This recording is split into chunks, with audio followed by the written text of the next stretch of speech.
Welcome to UProot's Upside, a series in which we learn ways state agencies and businesses are helping build a healthier Mississippi from the ground up.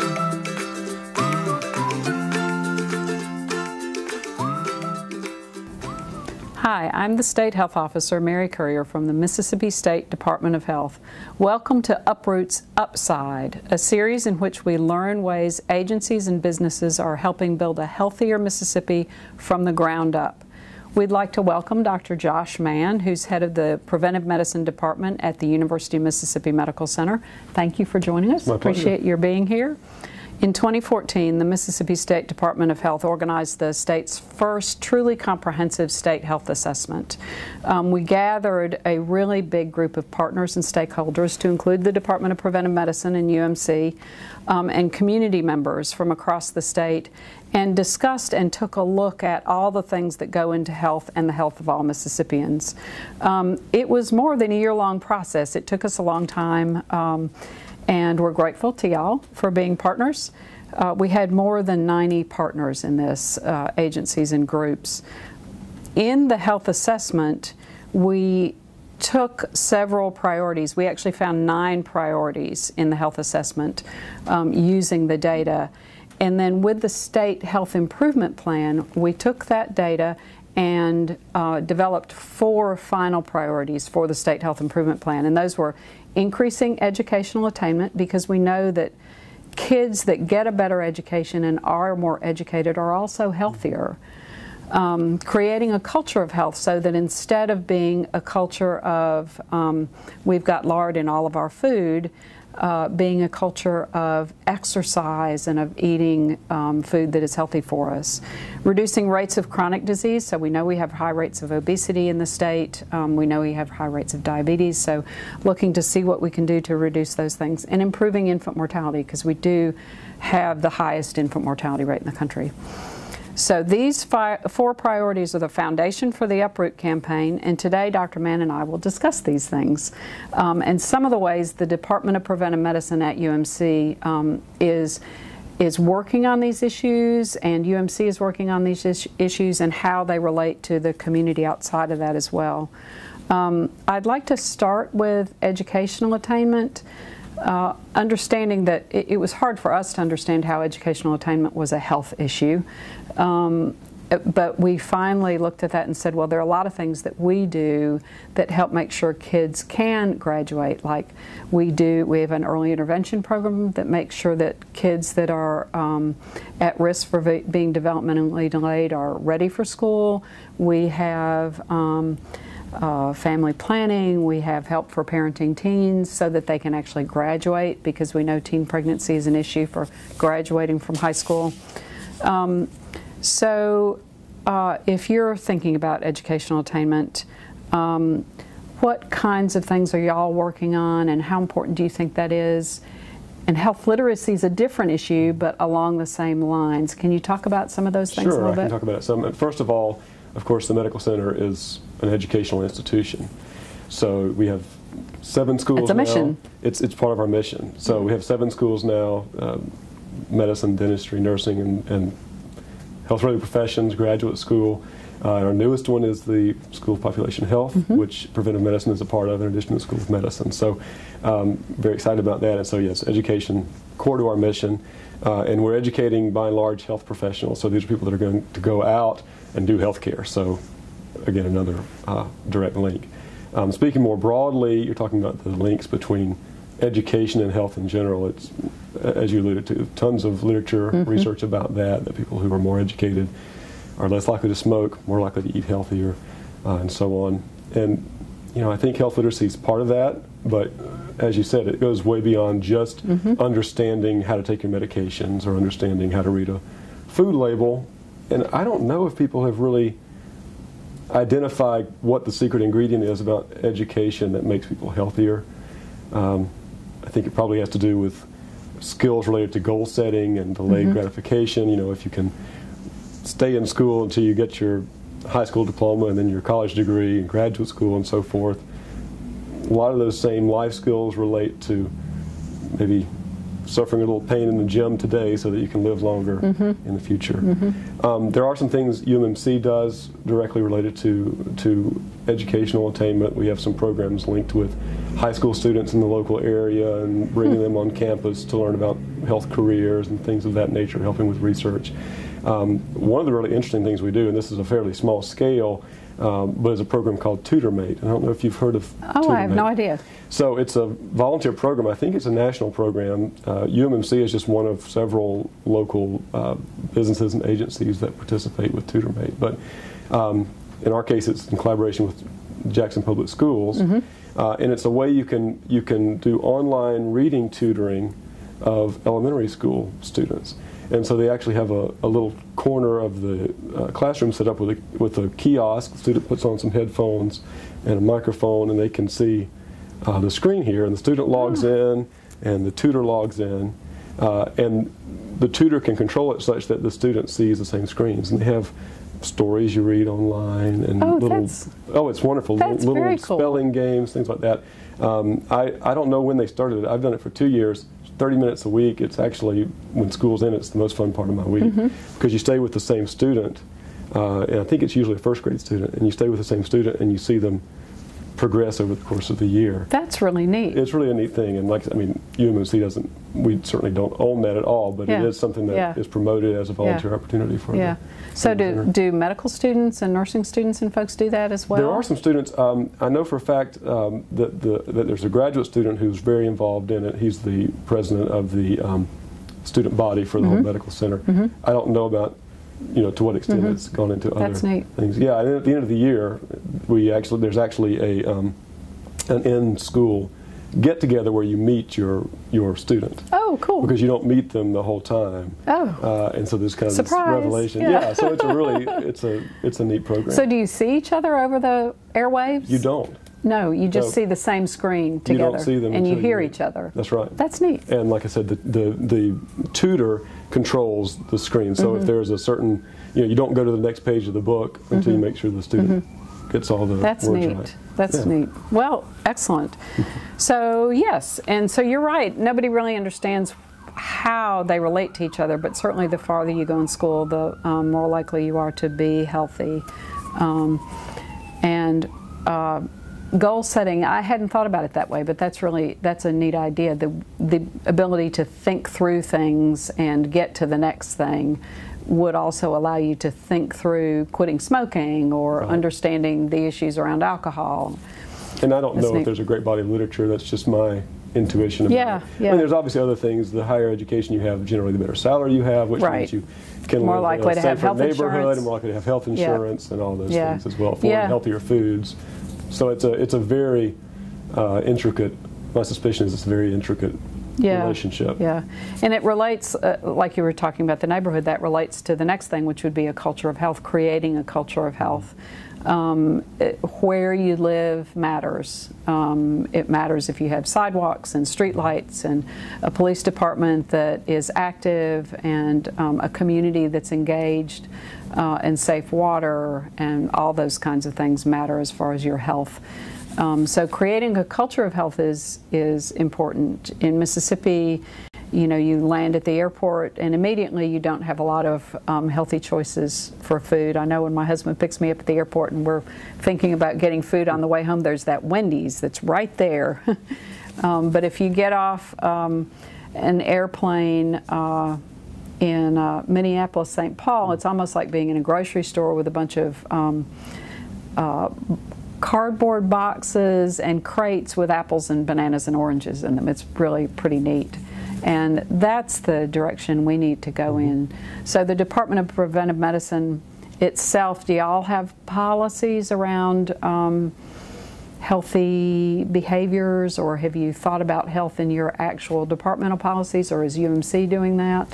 We don't have departmental policies specific to it. We have been working a good bit as part of our employee wellness efforts to promote things system-wide. So mostly not in the policy area per se, but more in the, I guess, sort of the cultural environment. So we worked with the the American Heart Association, they have some programs in place related to vending machines and reducing the number of sweet drinks and things like that. So we do have an institutional agreement with them, and I forget the exact name of it, but you sort of sign on as a level 1, level 2, or level 3.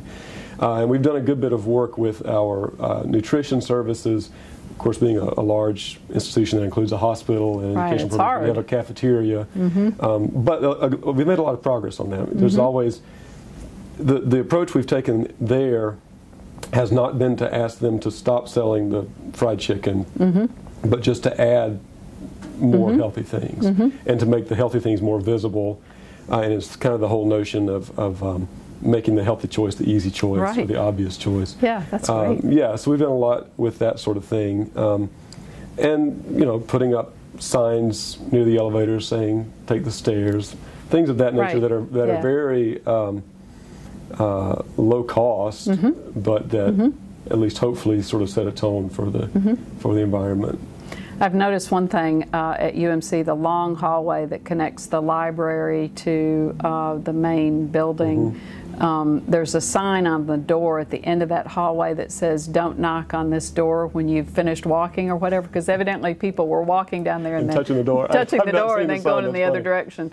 So there are always unintended consequences, but I thought that was kind of cool. There are some people that, and I don't know if they happened to be there when you were there, but you don't want to get in their way when they're walking that corridor because they are really going fast. Good. Yeah, there are some folks that really do that, and we've posted some walking maps of the campus on our wellness program website and things like that. And it's amazing how much those small steps can make a difference in your life. Just taking the stairs instead of the elevator.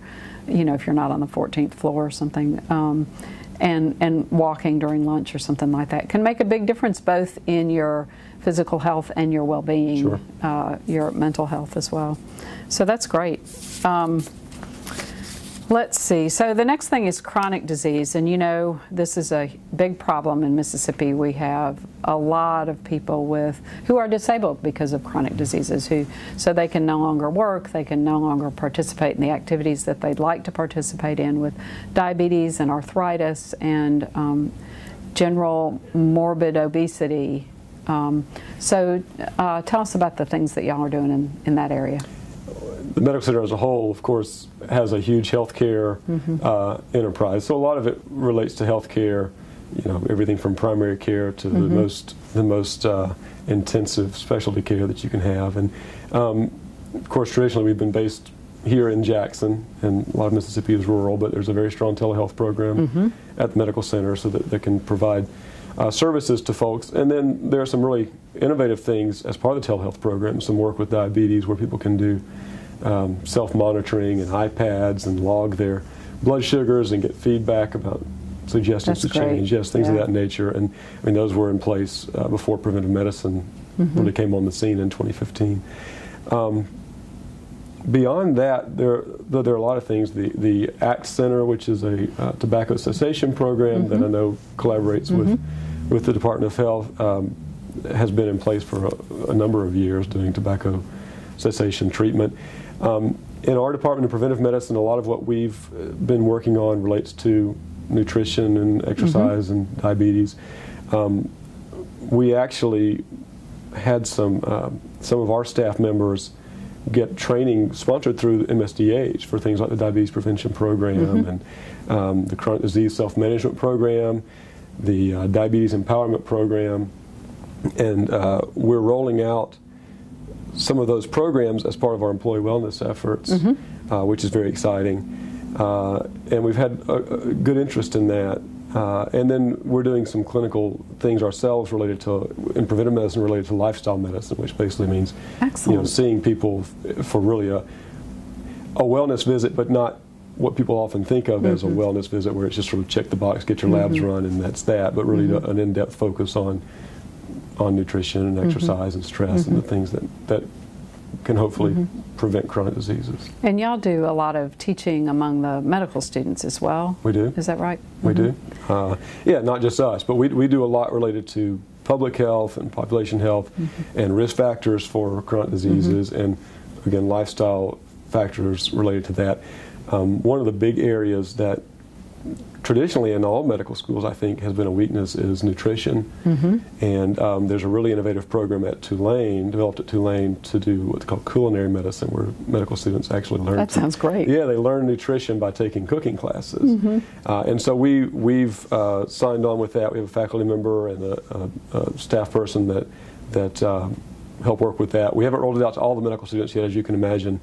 We have 150 per class, so it's hard to manage that, but we have sort of an elective that students can take, and I think we have 25 to 30 who go through it. It's maybe 6 sessions, something like that we do, and we're looking for ways to ramp that up.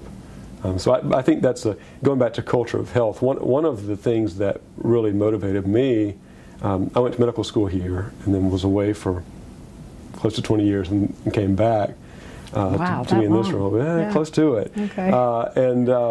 But one of the things that really motivated me in that was that it's an opportunity to change the culture of health in our education programs. And so I think, you went to medical school here, and I think traditionally our program has been very, what I would say, biomedically focused. Absolutely. And very strong in areas related to, research related to hypertension, physiology, and treatment of hypertension, and all your what we call tertiary care, hospital-based care. But we haven't been as strong in emphasizing prevention and community health and that sort of thing. And so, by no means are we the only ones in preventive medicine that are pushing that. Like I alluded to the School of Population Health, and there are certainly folks in the School of Nursing and School of Pharmacy and the School of Medicine outside of our department that are interested in that. But I think we've been able to kind of position ourselves as a department as sort of at least a major part of the focal point of that effort, and it's one of the most gratifying parts of being in the role that I'm in, and trying to make those hopefully innovations related to prevention. Seeing the whole place move a little bit in a different direction, I think so. A little farther upstream to prevent some of these diseases. I think so. That's great. So the next topic and the last priority in the State Health Improvement Plan is improving infant health, which we desperately need changes in that area, since we have for decades had the highest infant mortality rate in the country, except for a few years here and there when we were number 2 instead of number 1, which doesn't really make that much difference. Do y'all have efforts, or do you know about efforts at UMC in that area? Our department doesn't have that as a focus area. I would say that the things we talked about when it comes to eating healthy and preventing obesity and exercise and not smoking, all those things are all factors that impact birth outcomes. Right. And so a lot of those drivers of general health and well-being are also drivers of infant health.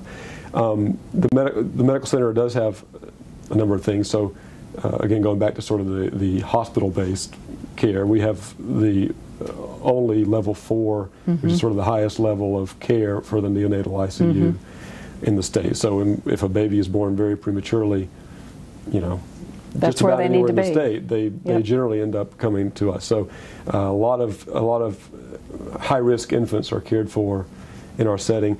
There's also an interesting effort that we haven't really unveiled yet, so hopefully it's okay for me to talk about it. But we're working on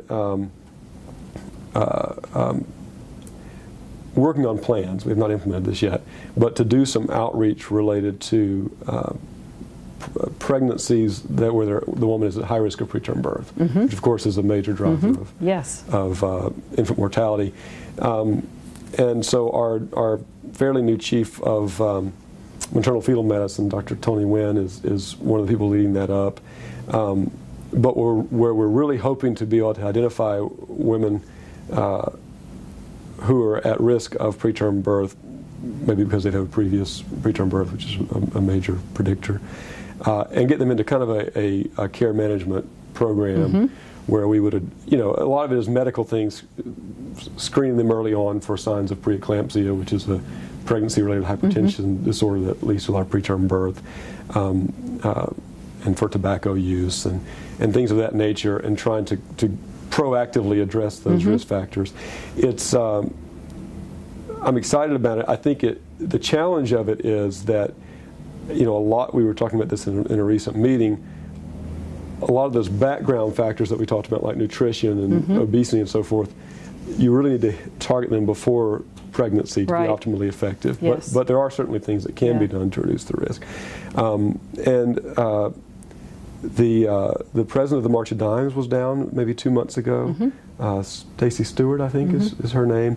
And it just happened to coincide with the fact that we were playing. That's not why she came down. I don't remember the reason she was in town, but several of us that are involved in that effort that I just described also met with her and were able to sort of glean some knowledge about similar efforts that have been done in other states. So I'm optimistic that we can make some progress there.